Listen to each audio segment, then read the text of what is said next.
కానీ రాకేష్ రెడ్డి నీతి న్యాయం ధర్మం అని మాట్లాడుతుంటాడు, కానీ ఆయన వ్యక్తిగత జీవితంలో ఆ నీతి న్యాయం ధర్మం లేదనేది జీవన్ రెడ్డి మీ మీద చేసిన ఆరోపణ. అదే చేశాడు, అదేనండి. అంటే ఎలక్షన్లో చేసిందంత అదే. ఎన్ని పెళ్లిళ్ళు చేసుకోవడానికైనా చట్టం అనుమతిస్తుంది, కానీ మీరు 3 పెళ్లిళ్ళు చేసుకున్నారనేది జీవన్ రెడ్డి ఆరోపణ. దాంట్లో వాస్తవం ఉందా లేదా? లేదు. ఇప్పుడు నాకున్నది మొదటి భార్య, చనిపోయింది, హెల్త్ బాలేక.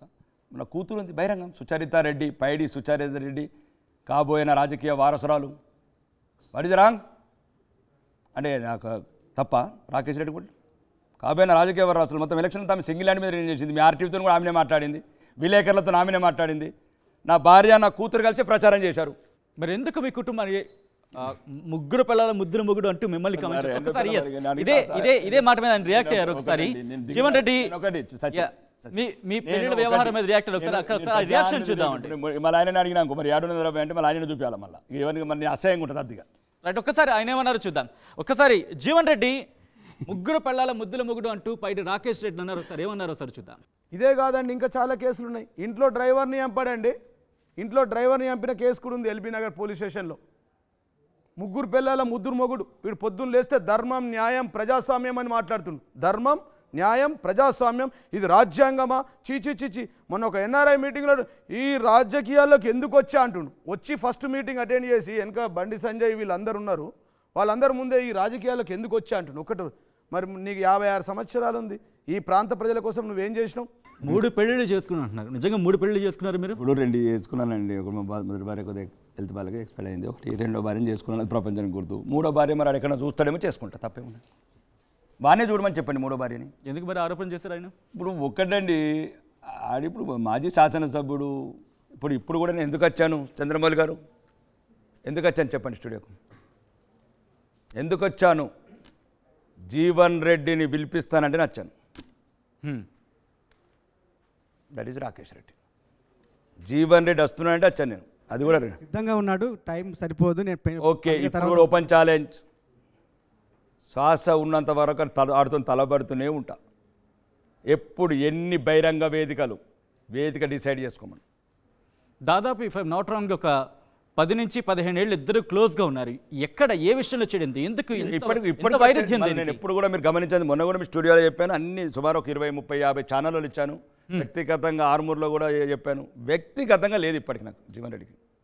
మళ్ళీ మీరు అదే తప్పులో కాలేస్తున్నారు. కానీ మీ మీద ఆయన చేసిన ఎన్ని ఆరోపణలు వాడిష్టం.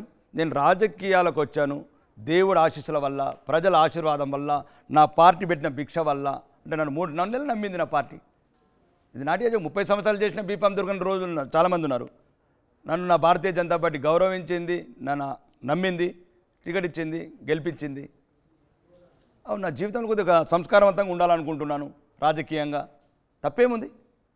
అవును, తప్పేముంది? నన్ను బాధ అనిపిస్తుందని చెప్పాను. రాజకీయాలకు వచ్చిన ఇప్పుడు కూడా చెప్తున్నాను, బాధ అనిపిస్తుంది నాకు. ఏం చేయలేకపోతున్నా. నిధులు ఇప్పుడు నిన్న కాక మొన్న నందిపేట వెళ్ళాను, 400 మంది అమ్మాయిలు స్నానం చేయట్లేదు 10 రోజుల నుంచి. సిగ్గు అనిపిస్తుంది. వెళ్ళండి, మరి తప్పు అయితే వెళ్ళండి. రాకేష్ రెడ్డి గారు వచ్చారా, విజిట్ చేశారా లేదా, చేస్తే ఏమైనా రిజల్ట్ ఉందా, ఆయన వెళ్ళిన తర్వాత ఏమైనా జరిగిందా, వెళ్ళండి కదా, అడగండి కదా. ఆయన కూడా అదే అన్నారు, మా హయాంలోనే అభివృద్ధి జరిగింది, మేము చేసినంత అభివృద్ధిలో కనీసం 10 పైసలు కూడా మీరు తీసుకురారు అంటూ కూడా ఆయన కామెంట్ చేశారు. ఏంటి దీని మీద మీ కౌంటర్ ఏంటి? అంటే ఇక్కడ అడ్డుకుంటారేమో. వాడు ఇప్పుడు ఓడిపోయిన కూడా ఇద్దరు పాత దోస్తులు కాబట్టి అవి ఇట్లా అంటే కాంగ్రెస్ వీడు బీఆర్ఎస్ ఇద్దరు కలిసి మరి అడ్డుకుంటారేమో ముఖ్యమంత్రికి మంత్రులకు చెప్పి ఆర్మూర్ని సర్వనాశనం చేయండి. ఇప్పటికి మేము చేసినాం, సర్వనాశనం సరిపోలేదు, రాకేష్ రెడ్డికి సహకరించకండి, ఆ ప్రజలు అట్టని చావాలి, ఆర్మూర్లో అభివృద్ధి నోచుకోవద్దు, బ్రిడ్జ్లు కావద్దు, రోడ్లు కావద్దు, పెన్షన్లు రావద్దు, రేషన్ కార్డు రావద్దు. 85 గ్రామాలు ఒక ఇల్లు కట్టింది చెప్పండి. ఇక్కడనే కూర్చుంటాను, ఎన్ని రోజులు కూర్చుంటాను. ఒక ఇల్లు కూడా కట్టలేదా? మొత్తం 87 గ్రామాలు 3 ఊర్లలో కట్టారు. అంకాపూర్ మా విలేజ్లో, ఆర్మూర్, పెర్కిట్ 3 చోట్ల ఓపెనింగ్ కాలేదు. 3 చోట్ల ఓపెనింగ్ కాలేదు, అసంపూర్తిగా ఉన్నాయి. కొన్ని ఏమో మొదలే కాలేదు. 84 విలేజ్ల దయచేసి మీరు పర్యటించండి. ఇంతకుముందు కూడా చెప్తుంది, వద్దు ఈ వేదికల మీద మీరు రేటింగ్లు పెంచుకోవడానికో మమ్మల్ని పిలిచి ఏదేదో అడిగే బదులు ఒకసారి మీరు కూడా పర్సనల్ డాటా తీసుకోండి. ఇప్పుడు నేనేదో విమర్శిస్తాను, అది ఇప్పుడు నా ప్రత్యర్థి కాబట్టి విమర్శిస్తాను, అతనికి నేను ప్రత్యర్థి కాబట్టి ఏదో విమర్శిస్తాడు. అలా కాకుండా మీరు ఎప్పుడైతే మమ్మల్ని ఇంటర్వ్యూ చేయాలనుకున్నప్పుడు ముందుకు వెళ్ళండి, ఒక టీంని పంపండి, ఇన్వెస్టిగేషన్ టీంని. ఎట్లయితే ఇప్పుడు 10 మంది 3, 6, 10 మంది కూర్చున్నారో ఒక 4 పంపించండి. 10 సంవత్సరాలు అభివృద్ధి జరిగింది ఏంది, ఏ ప్రతిపాదికను అతను ఓడగొట్టారు, కాదు ఇతను ఎన్నుకున్న అభ్యర్థిని ఏం చూసి ఎన్నుకున్నారు. అసలు 10 ఏళ్ళు అభివృద్ధి జరగలేదు అక్కడ. అభివృద్ధి జరగాల్సినంత జరగలేదు. ఒక్కటి మాత్రం చెప్తున్నానండి, దీని మీద మొన్న కూడా గవర్నమెంట్కి చెప్తున్నాను, రికవరీ ఏమంటున్నాను. మా దగ్గర ఏదైతే యంత్రలక్ష్మి అని హార్వెస్టర్లు ట్రాక్టర్లు ఇచ్చారు, అందరు కోటీశ్వర్లకు ఇచ్చారు. ఇప్పటి కూడా ఈ మాట మీద కట్టుబడి ఉన్నాం. ఎవడబ్బా సొమ్ముని ఎందుకు వంచుతారు, ఎవడబ్బా సొమ్ము ఎందుకు వంచుతారు? పేదోడి మీద అప్పులు తెచ్చి పెద్దోడికి వంచుతారా? ఇదా రాజ్యాంగం మీకు చెప్పింది? ఇదా తెలంగాణ రాష్ట్ర ప్రభుత్వం మీద మీరు ఎన్నికై ప్రమాణాలు చేసింది? గత ప్రభుత్వాన్ని అడుగుతున్నాను. ఇప్పుడు ఒక ట్రాక్టర్ అండి 10 లక్షలు, హార్వెస్టర్ 12 లక్షలు 14 లక్షలు, 20-30 కోట్ల ఆస్తి పరులకు ఇచ్చారండి. అంటే అది ఎక్కడిది డబ్బు? ఈ 6,71 కోట్ల ఎక్కడిది అప్పు? అంటే ఈ అప్పు అడ్డ కూలీల మీద చేసి, ఆటో రిక్షల మీద నడిపి మీద చేసి, ఆ డబ్బుతోని ఉన్న వాళ్ళకు వస్తారా? పాలమల్లారెడ్డికి రైతు బంధిస్తావా? నాగా సినిమా స్టార్లకు రైతు బంధిస్తారా 100 ఎకరాలకు? ఇది అడుగుతున్నా నేను. తప్పు అయితే తప్పనండి, కాదు సమాజం ఇట్లా ఉండే అడగండి, చెప్పండి. మరి దీని మీద రాకేష్ రెడ్డి ఏం చేయబోతున్నారు? రాకేష్ రెడ్డి ఇప్పుడు ఎమ్మెల్యే, సాధారణ వ్యక్తి కూడా కాదు. ఆర్మూర్ ఎమ్మెల్యేగా ఉన్నప్పుడు జీవన్ రెడ్డి అన్యాయాలు చేశారు, అక్రమాలు చేశారని చెప్పిన వ్యక్తి అధికారంలోకి వచ్చిన తర్వాత ఎటువంటి యాక్షన్ తీసుకున్నారు? 1 మంత్ అయిందండి నేను వచ్చి.